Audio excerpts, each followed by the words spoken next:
Welcome to the Strategy Mob Podcast. Tune in for everything you need to know to stay in the know regarding the automotive industry. Here's your host, Jason Harris. Hey, what's going on, Podcast Nation? It is Jason Harris here with Digital Dealership Solutions. Today, I have a second-time guest, Mr. Rico Olinger. I feel like how I really put the "gur" into it this time. Man. Good job. Rico, man, thank you so much for taking the time to jam with me today. My pleasure, bud. Hey, Rico, for everybody out there that doesn't know kind of how you got into the industry and what you're doing today, if you can kind of give us that 2-minute origin story so we got some kind of context, then we'll just jump right into the conversation. Yeah, I've been in the car industry for about 14 years. 06 is when I got my start. It was kind of by chance. I didn't apply at a dealership. I just met someone who worked in auto dealerships, and one thing led to another. I started selling cars, but over the years, I progressed into more of a digital operations role, and I love everything from the customer buying experience to the follow up to the digital marketing with all the cool stuff, social media, Google, you name it. Like, I just like everything digital. So yeah, I'm happy to be here again for a second time. Hopefully we can do more of these, All right. Well, let's get started with round two. Hey, I like digital operations. I just like I like the way it sounds, digital operations. It's just got presence, doesn't it? But I actually think it's actually a great place for us to kind of start talking, because I think a lot of people still think that the operations side of the business starts at your physical dealership, but that's not true at all, right? The operations, starts online, moves into the dealership, and then continues outside of the dealership, right? 100%. So, kind of walk me through how you see digital operations kind of playing out over this next year, which is going to be an interesting year for us as an industry, right? Absolutely. There's digital operations, for me anyways, is where the customer is thinking about buying a car, right? A lot of people talk about a funnel. I don't really love the funnel terminology so much, because there's some customers that are so outside the funnel, they need like binoculars to see it. So they're not in that proverbial funnel that a lot of people talk about. But when you think about buying anything, could be cars, could be RVs, could be a home or a new pair of jeans or something like that. People are shopping online to get an idea of what it looks like, how much it costs, reviews, get an idea of what the peers are saying about the product. And then slowly they progress into a more definitive, okay, now I had 3 choices, now I'm down to 2, now I'm down to 1. And eventually when you get to, I know what I want to buy, I know where it is, because I can see inventory online. I look at where I want to buy it, right? And where I want to buy it comes in play where, again, from peers. Usually it's reviews, it's word of mouth and that kind of stuff. Where have you had a good experience? Which dealership or store treats you well? Follow up, all that kind of stuff, right? And so when they hit that storefront, I particularly like the cycle where it comes from digital and it goes to, let's say, physical, right? Where you're actually dealing with someone.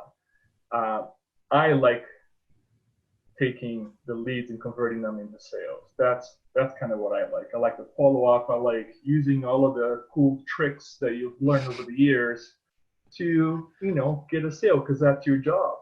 So where I was always kind of different. I'm very different. I'm wired differently. I've been called worse. I'm just trying to be nice to myself, right? I've been beaten up over the years, but I see guys like you who are really good at bringing business to the dealership with your Google strategies, your social strategies, all the cool stuff. And then you get someone like me who comes from the sales floor, and I don't have all of the necessary, let's say, the level of like I'm not as I would even say that I'm not as proficient with all of the digital marketing strategies to bring business to a dealership. But Mhm. I always take like when you hand off to me, I take it in and then I use my skill set with digital tools and CRMs and all of different things to kind of continue with that and figure it out. So in terms of digital operations, I always told my vendors that, or I always thought that I knew enough about the product and the marketing steps to keep them honest. Yes. Then when there was a handover, then I knew what to do from there on, kind of thing. So I think the operations is the full circle. I can't do my job without people like you, and people like me could potentially give you a good reputation too, right? Because it goes back to that good lead, bad lead kind of thing, right? I don't think there's a bad lead anywhere. I think dealerships make the process hard. Yes. Buying a car hard, and they go for the kill every time, and if it doesn't convert right away, they label it as a bad lead. Well, Therefore, I think that it reflects on you, right? Yeah, 100%. Is that everyone is so focused on results right now that they seem to forget about the efforts. Yeah. And and then the one thing I love, I'm not a huge sports fan. I'm really not, right? If you asked me what were like, my top 5, athletes, I probably couldn't even name them for you. But what I do have is I got a massive appreciation for the level of efforts that are tracked, right? Like, I mean, these athletes are not always just ranked based on their end results, but it's the consistency to their efforts when they have the opportunity to touch the puck, or when they get the ball, or when they're at the plate, or whatever it is. It's what they do with that actually makes that's more important than necessary. Yeah, exactly. That's more important than the end results. Okay. And I don't think we just don't seem to, for us at the dealership, it all comes down to communication. That's what it is. Bottom line is how we're communicating. And the funny thing is, you're right. When we get a lead, our goal seems to be like, let's sell a car. But that's not really the first goal and objective. The first goal and objective should be communication. Absolutely. Answer questions, communicate, build rapport. I presented at a summit last year, and I showed some data that the longer you nurture a customer, the most money they'll pay you, right? Because after a while, like if you're answering all their questions, if you're giving, I call it romance a customer, they ask a question, you answer, you give more than they ask, you're building a relationship. We've recorded sales after a year, Till, but let's say after 3 months, it becomes less about price. It becomes, do you have the vehicle? Mm-hmm. Is it in stock? Does it have the options? Do you have my color? Oh, how much was it again? Price is still an objection, but it's a lot lower on the whole scheme of objections when you get a lead in the first 15 days, for example. Well, what's your best price? Well, how much is it? Or blah, blah, blah. How much for my trade? It all becomes about money because you haven't had a chance to build rapport with your customer. Right? So the longer you nurture, the more they pay you. And let's talk a little bit about rapport, because it's a word we like to use in our industry, right? When we're training our sales staff, we're like, build rapport. Well, what? Yeah. I'm thinking from a salesperson perspective, brand new into the industry. I'm like, well, what the hell is this rapport thing, right? And it's like, how do I build it? Like, what are the building blocks to rapport? And I find that there are 3 reasons why someone ultimately does business with you, right? It's the product, the people, and the operational experience. Yeah. And ironically, it's actually the same 3 reasons why they don't do business with you too. Right? Like, John never followed back with me. It took way too long to get approved. I had to wait for this. It's like, so it's funny how that works. But, when building rapport, it's building rapport through an exchange of value propositions, right? We're increasing the perceived value that customer has with ultimately doing business with us. Yep. So what do you say? Somebody out there right now going, okay, cool, I need to build rapport. What kind of value propositions should they be communicating to build that rapport with the customer? Man, I think dealers make this extremely hard, right? Do right. And I know, and it's all in the name of profit, and it's a lot of old school, traditional mentality, the go for the kill and that kind of stuff. Whereas nowadays, there's a consumer shift in buying where the biggest buying blocks are millennials, right? So you got to understand where these, I'm not going to call them kids because they're not. They're, some of them are even 40 years old. Well, they're 35 years old. They have kids of their own. Exactly, right? So this group came up in the cell phone area. I came up in the Atari days, right? One joystick, right? But this new generation came up with a lot more technology and a lot more access to immediate information, right? An immediate connection. 100%. Do you know what I mean? Like if they're used to immediacy, you have to you have to meet them with that expectation. So, for example, I used to use Google put together a really good video a few years back that taught the consumer that as soon as you Google something, you get a response. As soon as you ask a question, you get a response. So you have to use that mentality. They're not used to waiting. You look a little older than me, so you're probably used to waiting. Me, but, no. Ask my team if I'm used to waiting. But back in the day, you make a phone call, right? They're laughing right now. And then they'll get back to you, 2-3 days later, and that was okay. That was accepted. Nowadays, because they know that information is immediate, you have to treat it that way. So you submit a lead, the form leads, or even Messenger or WhatsApp or whatever, and you almost expect an immediate response. But when dealers are like 4 hours later, even on Messenger, like the next day, then it already sours the whole relationship. It's like you have that one chance to make that really good impression and you screw it up.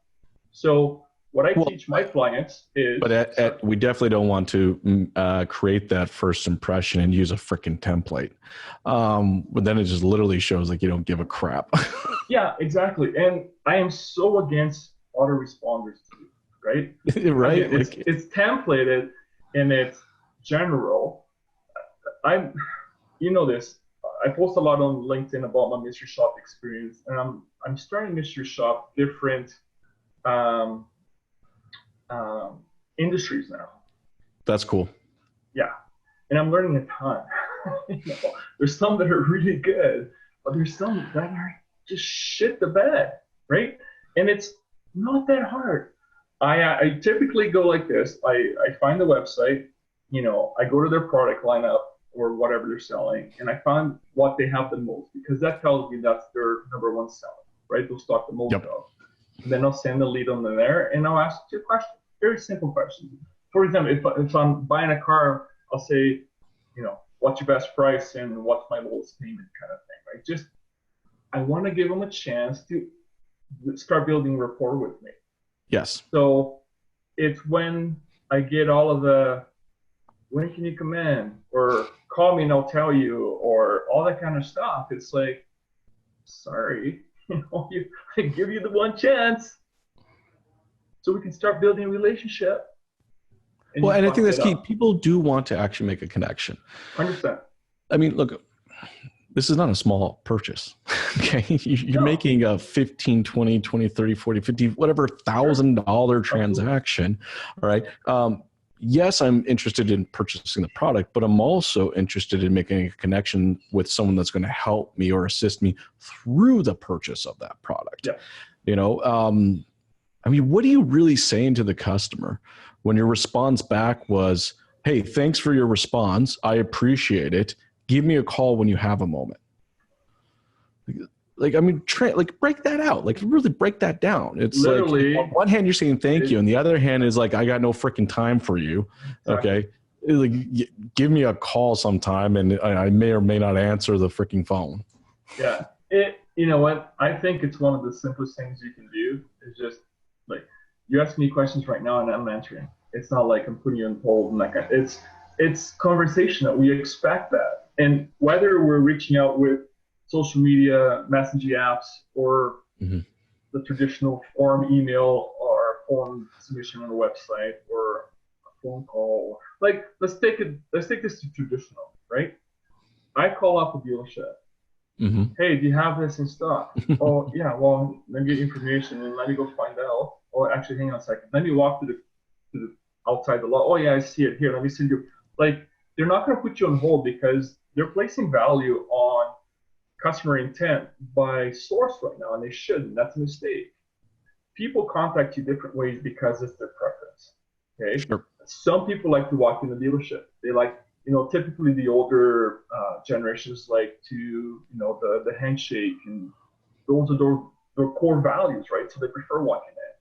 My father-in-law, he will never send a lead or call a dealership. He's going to walk in and talk to somebody. That's what he wants to do, right? Yep. Other groups are more into the phone call. Actually, phone call is kind of rising with even millennials right now because of all the messaging apps.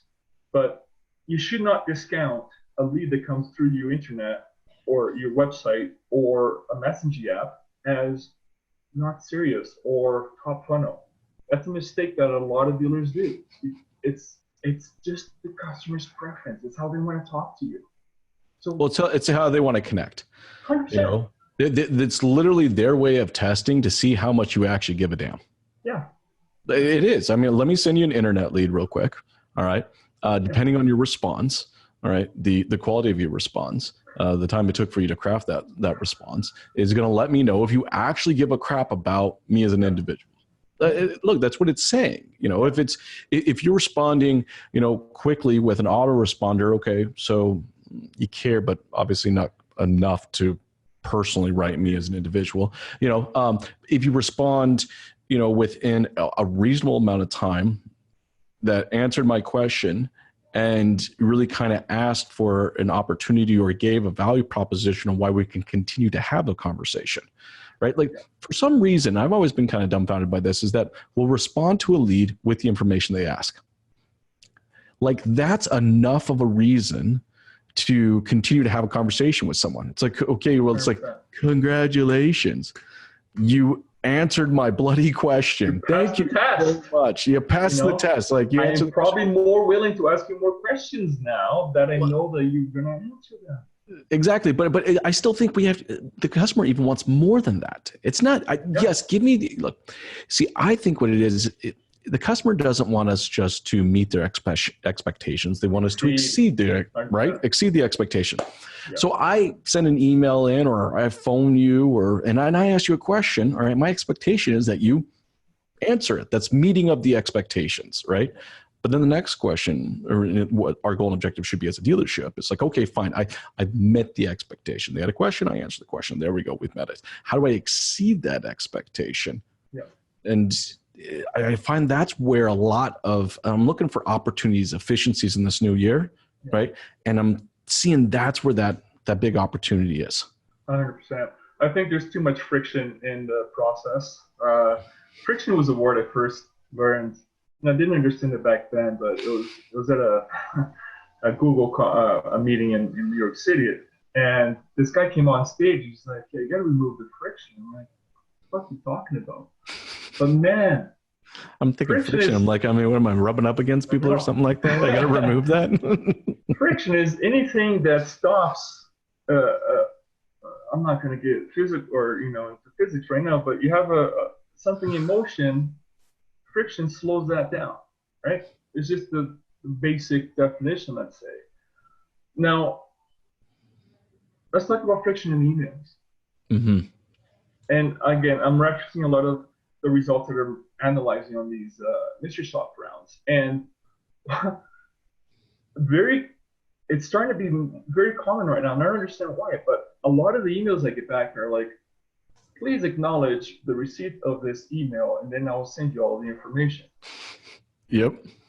Dude, there's vendors out there saying that if you ignore questions and you ask another question, or you set it up like that your response rate's going to increase. And where the fuck are they pulling that information from? If someone got back to me, I'd be like, you know what, asshole? Answer my fucking questions, and then we'll talk more.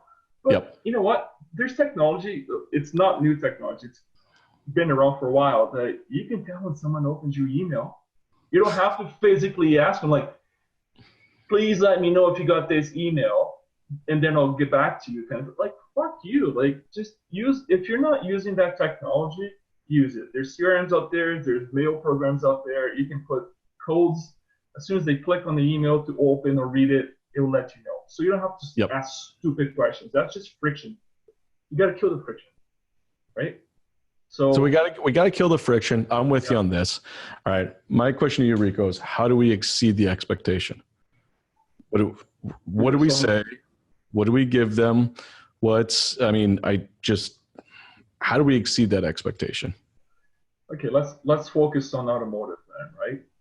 There are a lot of tools that are free that anybody can use, and it starts here with your phone.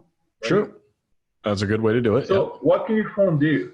Well, there's a lot of things. There's very little it can't do, right? Man, I was always a big, like, we didn't have phones like this back when I started selling, but if I was to start selling today, I'd use my phone. Man, I don't think I go in my office, right? Oh, I'm pretty confident I wouldn't. Lead comes in, I'm going to reply from my phone right away. I don't have to sit in front of a desktop to do it. But you know what? A lead usually comes in with a stock number. I find that stock number and take a picture. Or I'll take a video. Well, there we go. Let's talk about video real quick, because let's talk about exceeding the expectation, right? You meet the expectation, you answer the question. You exceed the expectation, right? There's one beautiful thing, and I think I like video just a little bit, right? Only did like 2,000 videos last year, 167 podcasts. But who's counting? Who's counting? But, there's something that you can put in a video that you are never going to get in a picture or a black and white text. It's like my intent to want to serve that person, my passion behind the product, my authenticity around whatever answer I'm putting to, right? That confidence and that conviction, right? You're going to be really, really hard to put that into black and white text. It's like you're going to see it on my eyes. You're going to hear it in the tonality of my voice. You're going to see it when my hands are flaring about and I'm getting excited about this thing. I'm so jacked to meet you and to help you out with your car buying needs. Like you're never going to get that. I mean, I'm still surprised. These video tools have been around for a long time. This isn't new. No. Like it was funny. I was cleaning out an office the other day and I found my Kodak ZI-1 and 1 stood for 1 megapixel. That's what, awesome. And it was, I don't know if you remember, it was about yay big. It looked like a Palm Pilot. All right. And just had a very small screen, incredibly low resolution. It was funny. The sticker was still on it and it was like now recording in 480p. And it was like, whoa, and it's like, I mean, even 15 years ago, over 15 years ago now, I guess, geez, this is crazy. But, I was responding to internet leads with video over 15 years ago before there were these tools. I would shoot the video, put it on a tripod, shoot the video wait till it uploaded to YouTube, right? Then took the link and would send it over and email it to the customer. Now it's like you can do it in 15 seconds. And there are still so many dealerships out there, so many salespeople out there that are really not utilizing this tool with the intent to exceed someone's communication expectations. I agree. Yeah, it's kind of sad, man, because there's a lot of late adopters in the industry, and then these late adopters are typically the ones that are trying different vendors per quarter kind of thing almost. And, when something doesn't work, they're blaming the vendors instead of looking in the mirror and seeing what is really their fault, right? You can't just expect to, dump money into one solution and expect it's going to work if your mentality isn't there, right? And if you're behind the 8 ball just because you've been under a rock for the last 15 years, it's not going to happen overnight. So how do we change that mentality? Let's talk about let's change that mentality, right? Like, how do we get people Like, I don't think I've ever met someone that would disagree in responding to someone with the video is going to be more beneficial than responding to them with text. But again, to your point, there's a lot of people that are not doing that. Yeah. So how do we get them to change that thought pattern and realizing that, this is not in their value, but in the value of the customer? Like, we got to change. We got to make them stop thinking about themselves and start thinking about the customer. Yeah, man, I haven't gone through any exercise like that, but I think I would start with a focus group. Do like old school marketing research, right? Like, how do you hear about us? Like, what do you like? Or, you know what? I'm learning a ton of stuff by mystery shopping myself. I'm not just doing it to get data and talk about it, but I'm getting some really awesome ideas and some really shitty things of what to avoid, right? But it's where you got to put your consumer head on, and then you start seeing things through a different lens, right? It's a hard question to answer because it depends on the culture, it depends on the group or the dealership or that kind of stuff. There's a lot of variables, right? But I think I got one. I think I want your thoughts on this. Okay. First thing first is let's focus on efforts and not results. All right. Yeah. Let's get this baby stepwise. Let's give you a step to really kind of get in there. And look, if the efforts are there, the results will be there. So stop thinking of the end game.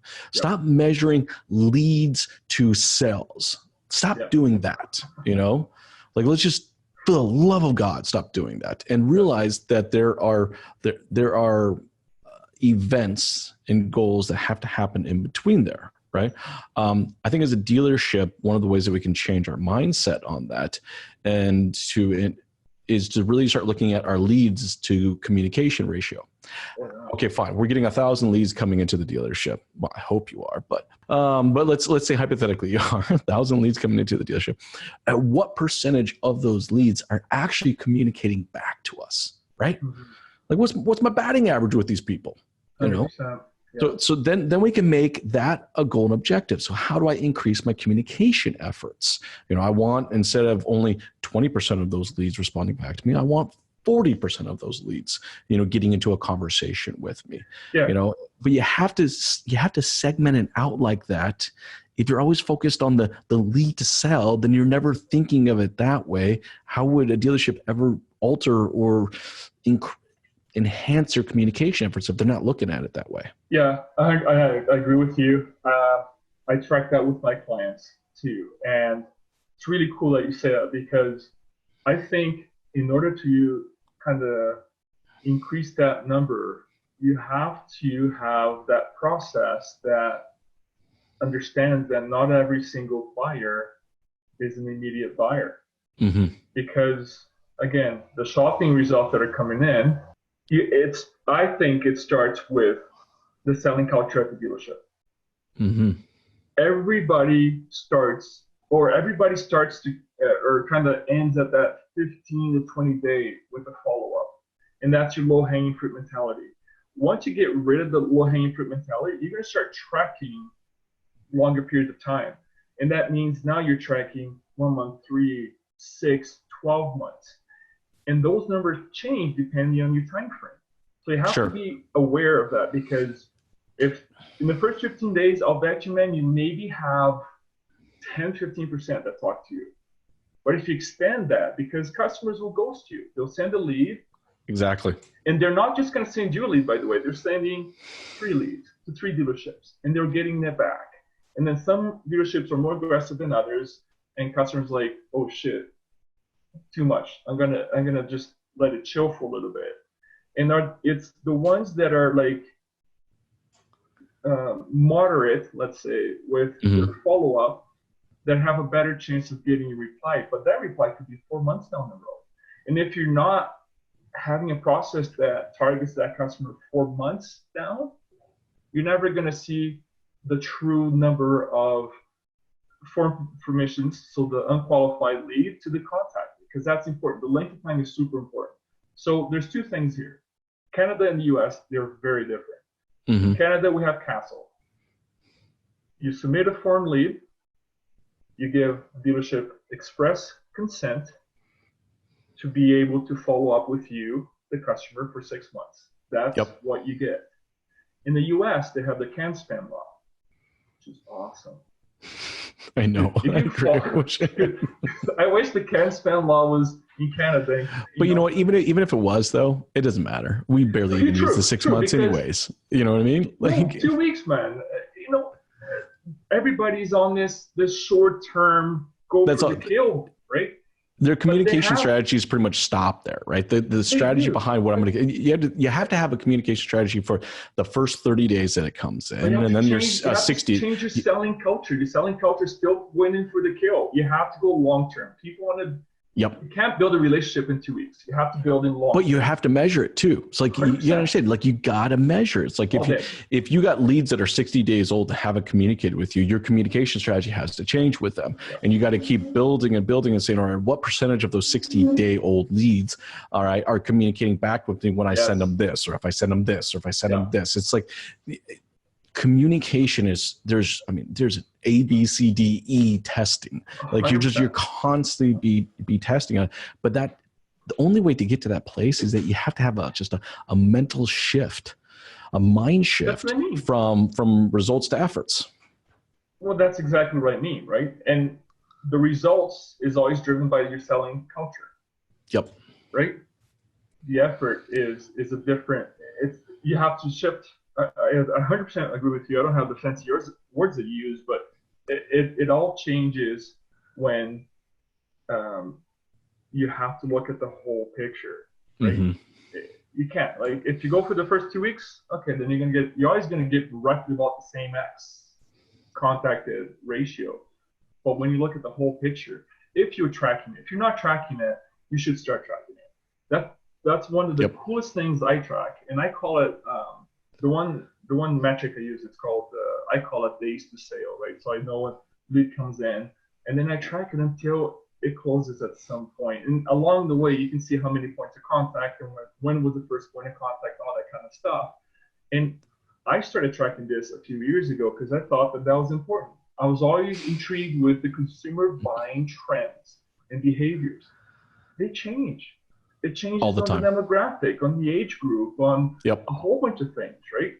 And if you're treating the customer as one unique type, you're gonna miss out on a ton of opportunity. So what I'm finding is that the majority of the dealers that I'm shopping, they're not on that wavelength. Only very, very few, man. I think less than 10% of my results are coming back that, they're continuously following up. I have one dealership that is on the ball. Like, they're not my dealership. It's in the US I'm shopping. But these guys are like, I started shopping them in September last year, and they're still sending me stuff, right? That's awesome. Yep. But all of their, PMA kind of stopped, which is good for them and then bad for everybody else. Right? You got to change the mentality. You got to go long term. You got to go money ball on this approach, and the results will come. So now let's say someone does do a mind shift, right? Okay, cool. They're going to start tracking, and through their tracking, they decide to start making changes, to their communication efforts. But I guess that's just one part. Right? Like it's like, okay, cool. Now we're actually having a conversation. So, all right, great. Now we're in conversation. How do we change that from conversation to actually coming into the dealership? I understand the first goal and objective was to at least start having a chat back and forth. Right.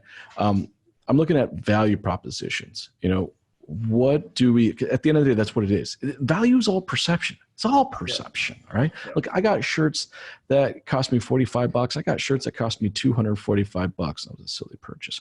But anyways, it's like, is there anything actually in that shirt at all? Like anything? No. But you know what? Somebody sold me a great story. So my perceived value in that, all right, decided for me to take that action and say, okay, fine, I can justify the extra $200, right?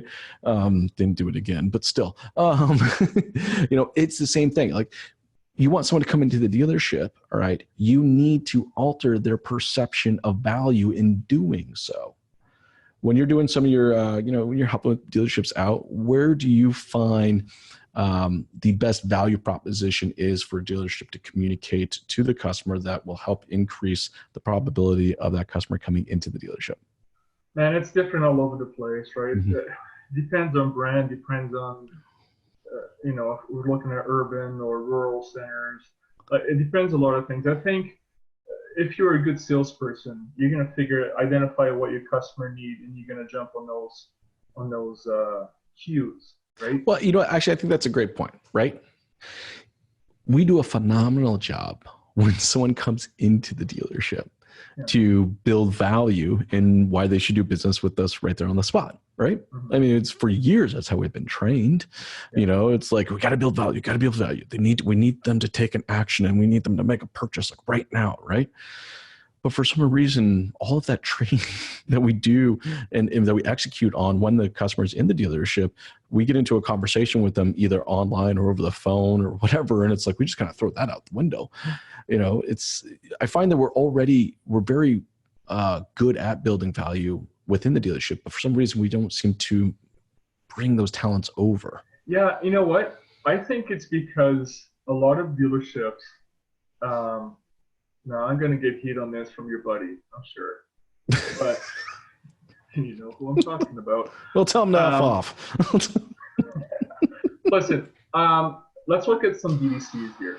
I said the big bad word here. I'm anti-BDC. I don't think it helps build the level of rapport that I'm used to building with my customers or how I coach. I think BDCs offer a good solution to dealerships, but they offer a disconnect per se, because these people are really good about building rapport, answering questions, getting the customer. But these people are often paid on appointments or show rates, and they get different cuts here and there, spiffs and whatever. But their mentality is to build appointment, and when the customer is ready to buy because he's building rapport with you, like, man, Jason, yes, let's do this. I'm coming in. Where can I find you? Oh, sorry, I don't work at the dealership, but there's this guy, Rico. He's really good with the product. He's going to be waiting for you, and you can talk with him. That doesn't work for me, man. Hey, you know what? I'm actually with you on this one, right? I'm actually with you. And I know there's people will probably be surprised to find this. Look, if salespeople actually did their damn jobs, the BDC wouldn't be required. Exactly. So, right? But that's just kind of where we are. I also find that, getting someone to selling the value of coming into the dealership is one. Selling the value of doing product and purchasing is another. All right. It's rare. It is super, super rare where you find someone that is able to easily transition from expressing value in purchasing and doing business with the dealership, and expressing value in making that initial step, which is to come into the dealership and do so. I've met a handful of salespeople out there that I know can do this and do this effectively. But for the most part, they're not. And that's just why we have to have that BDC. I don't think we have to have BDCs, man. I worked with a lot of dealerships that don't have BDCs. We just empower the sales staff with the right tools to become their own BDCs. And I think I prefer that methodology. I'm almost anti-BDC because again, Mr. Shopping back and forth here, but I find the disconnect. Now, BDC aside, you're talking a lot about coming into the dealership. How do you build the value proposition to bring the customer into the dealership? Man, I think that's part of the problem here. The more we progress here with the years in technology, and the more we look at other companies like Carvana's of the world, right? They're not promoting that in dealership experience, right? Man, I can't remember the last time I went to a fucking mall. I buy everything on Amazon, right? It's the convenience of doing business over digital means that the more you talk about in dealership, I think you're focusing on the wrong thing. Now, don't get me wrong. I still believe that there's need for rooftops to be out there. would not buy I'm not ready to buy a car without test driving it yet. Someone can send me a VR of a test drive. It's not the same. Yeah, it's not going to be nothing. You got to physically touch it and feel it and smell it and everything that's coming out of Think it. Auto, everything that's coming out of Think Auto says, you know, a great majority, like 66% was the last figure I saw, still want some sort of connection with someone to help them buy the car. And it's very, very few that don't want that personal connection. So I'm all about building rapport, proper follow-up. And if you do that job good, you will see the customer will tell you how to build that value proposition to get them to the next level. You got to listen, right? You don't just ask questions or answer questions with questions. You got to, I'm all about that rapport building thing, right? Mm-hmm. They'll tell you how to sell them. It's just as simple as that. It's what you're taught when you're on the floor. If you listen well, don't interrupt, and they'll tell you how to sell them. It's just how it is. It just translates that to digital. So again, you don't just meet the expectation, you have to exceed, because when you're digitally, you don't know that the customer is only dealing with you. You have to assume that they're dealing with multiple. You have to exceed the expectation. So let's, going to exceed the expectation. I think you're going to be hard struck to find a salesperson that's going to follow up with a lead that's 6 months old. And what it is, it's not necessarily the salesperson's fault as much as it is the way they're paid. So it's an industry issue, right? All right. When you pay someone and they get rewarded based on their results, not their efforts. All right. Yeah, how can you expect a large body of salespeople out there to follow up on a lead for 6 months when that is not how they get rewarded? Look, we are human. We're going to go for the path of least resistance. That's the problem. That's my biggest problem, right? Well, I'm with you. So let's stop paying salespeople for the results and let's start paying people for their efforts. That sounds like a plan. It does. You can be hard pressed convincing a dealer principal to jump on that. I did it in my dealership. No, fair enough. I agree with you. The results come with the effort. They 100% do. I don't see any problem with the long-term follow-ups. I do, again, with my experience, they will convert. I was going to say, you've been doing secret shopping for a while, all right? Yeah, I would love to know your secret shopping, all right? How many salespeople are sending you quality follow-ups after 6 months? Oh, they're shitty, man. They're very, very few that. But you know what?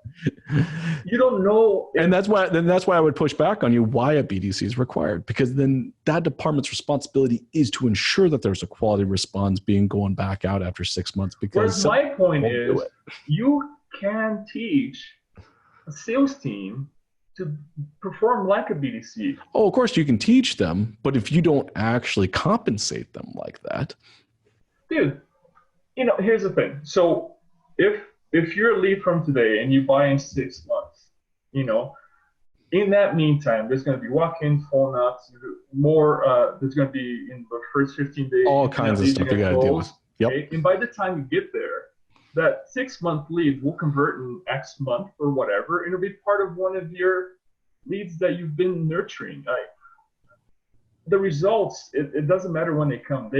I don't see a point in long-term follow-up. I think the data that I'm seeing is actually suggesting that you should extend your follow-up. Mm-hmm. But I go back to in dealership selling mentality. They have monthly targets, right? That's why. Oh, that's what I'm saying. Salespeople also too. So it's like, look, they have to hit so many numbers that their efforts have to be put into but something. But your 6 month deal that started today and it's going to buy in 6 months will become part of that month's target, and it's going as long as they maintain those efforts. But you're selling, for fuck's sakes, come to work to sell. Right. But you're looking for, see, we love in our industry, we love using the word lowest hanging fruit. I know. Okay. So I love that. I'm thinking, but I'm also looking at, I think of this beautiful tree. Okay. And at the bottom, 20% of this tree is just all this fruit, but there's a shitload of fruit at the top of the tree too. But we always, what it is? We have this mentality of, we love to talk about how much we made, how many cars we sold, how much gross profit we hit. All right. Yeah. We don't seem to want to talk about how much could we have made, how much gross profit can we make. You know, it's like if we're always focusing always on this bottom 20% of low-hanging fruit, there's 80% more of people up the top there, and we have absolutely no strategy for them whatsoever. You know, it's like you gotta. That was you the gotta put, topic of my speech last year. You know what? It's actually I was a little bit less conservative. I did 15%. So what happened to the other 85%? Right? Yeah. I don't know. And if you don't give it a chance, if you don't have a process to follow that up, you'll never know. Right? Now going back. I got to show you it's like you copied one of my slides on your example here. I do have a slide that shows the bottom tree, but then it builds on it. There's the middle and the high hanging fruit as well. And the way I think about it, it's just gravity. Just look at, I don't know if you can grow trees in Toronto, but you know, let's say you have an apple tree in your backyard, right? Eventually the top ones will fall to the ground with gravity and all that kind of stuff. You have to assume that the longer you deal with these guys. Oh, that doesn't sound like a fun strategy though. That's a hope and a prayer. Well, you don't want to work. I'm gonna hope and pray that those ones will eventually fall down to me. No, fair enough. Sometimes you get lucky. No, I get it. But I think the workforce, I know the workforce is different now. There's again shifts there and that kind of stuff too. But if you're not prepared to work for your business, you're never going to buy the nice watches or the $245 shirts and that kind of stuff. And if you're okay with that, then you're a low-hanging fruit guy and you might just be fine like that. But if you give yourself, you know, a longer time frame to deal with your customers, you will be surprised at how much you're going to convert. Because customers, the lead that you get could be I want to buy today because I wrote off my car in an accident, or I'm thinking of buying a car because mine's getting old, or I would really like to own a car one day. You don't know who you're dealing with until you start conversing with that customer, get an idea of the overall picture, and then based on that information, craft your follow-up, right? I think that's what we're pushing for, right? I mean, that's what for the most part, this podcast has been kind of about, right? And I know we're out of time, but I mean, I think that's a great way to sum it up is that, you know, for yourself professionally, and as for your business, and I think as an industry, you know, that we have to look at our communication efforts, you know, with our clients as more of as a marathon that we're trying to run side by side and not this sprint. We got to get rid of this sprint stuff. Rico, thank you so much for taking the time to jam with me today. This was a lot of fun. Yeah. For everybody out there that's listening and watching right now and love to connect with you and learn a little bit more about what you do, what's the best way to do so? The best way to find me is on LinkedIn, or you can email me at rico@flyprocess.com. Just a bit of a consulting gig that I started, and I like to help dealerships that want to be helped. You know, that's, I think we'll grow together for the long term and you know, make some money in the way. So appreciate you for having me for your a second time around. Hopefully we can you know, grow that number and shoot the shit on some other stuff, because I think you're fun to talk to, man. I think we get some really good topics out there that this was a spark some discussion. Who knows, right? That's right. Hey, thanks again, Rico, so much for your time. You have a wonderful day. Appreciate it too.